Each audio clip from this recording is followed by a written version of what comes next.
இடம்பொருள் நேயர்களுக்கு வணக்கம். ஸோ இன்றைக்கி வந்து பார்த்திங்க அப்படின்னா வந்து மகாநதி சீரியலில் இப்போ வந்து காவேரி கலக்குன்னு கலக்கி எப்படியோ வந்து சூப்பராக வந்து ஒரு விஷயத்தை சாதிச்சிட்டாங்க.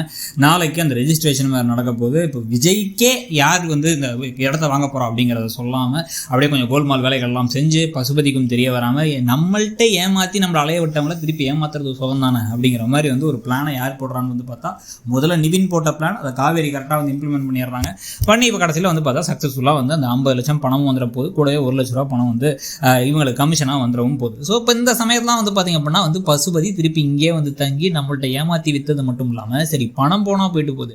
அப்போ அந்த நிவின் பைய காவேரிக்காக ராகினியை வந்து ஏமாத்திருக்கான். அந்த ராகினி லூஸும் வந்து நம்பியிருக்குது நம்ம பொண்ணும் அப்படிங்கிற ஆத்திரம். இவன் நம்ம பொண்ணை ஏமாத்துறானுங்க, அந்த பொண்ணோடைய காதலை இப்படி வந்து யூஸ் பண்ணிட்டாங்க. இவர் ஆனால் பல விஷயங்களை தப்பாக செஞ்சிருக்காரு பசுபதி. ஆனால் இதை வந்து அவருக்கு நடக்கும்போது மற்றவனுக்கு வந்தால் வந்து தக்காளி சட்னி தனக்கு வந்தால் தானே ரத்தம் அப்படிங்கிற ஒரு கான்செப்ட் இருக்குல்ல, அந்த கான்செப்டை வச்சு வந்து அவர் கொந்தளிக்க போகிறாரு. கொந்தளிச்சு இவங்களை பழி வாங்குற நடவடிக்கைகளில் இறங்குறது. அந்த சமயத்தில் வந்து விஜய் எப்படி வந்து காப்பாற்ற போகிறார் காவேரி அப்படிங்கிற கதையெல்லாம் ஒரு பக்கம். இன்னொரு பக்கம் வந்து பார்த்திங்க அப்படின்னா வந்து நிறைய கமெண்ட்லேயே வந்து பார்த்திங்க அப்படின்னா வந்து மிக்சடாகவே தான் இருக்குது. இன்னும் வந்து காவேரி கேரக்டரே எங்களுக்கு ஒத்து வரல. ஏன் அப்படின்னா வந்து அவங்க வந்து இப்போ இந்த கொடைக்கானல்லேருந்து இங்கே வந்ததுக்கு பிறகு ஆளே மாறிட்டாங்க.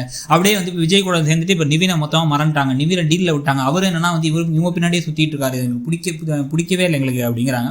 அது மாதிரி தான் உங்களுக்கும் தோணுதா? இல்லை இன்னும் எப்படியாச்சும் வந்து இந்த கல்யாண பாதையில் முடிஞ்சதுக்கப்புறமா வந்து நிவினும் காவேரியும் திருப்பி சேர்ந்துருவாங்கன்னு உங்களுக்கு தோணிட்டு இருக்கா? உங்களை பொறுத்த வரைக்கும் யாரோட செய்கிறது கரெக்டாக இருக்கும்னு நினைக்கிறீங்க? அந்த கதையில் ஒரு பெரிய திருப்பமாக ஏதாச்சும் நடக்கணும்னா அது என்னவா இருக்கும்னு எதிர்பார்க்குறீங்கிறத சொல்லுங்கள். தேங்க்யூ.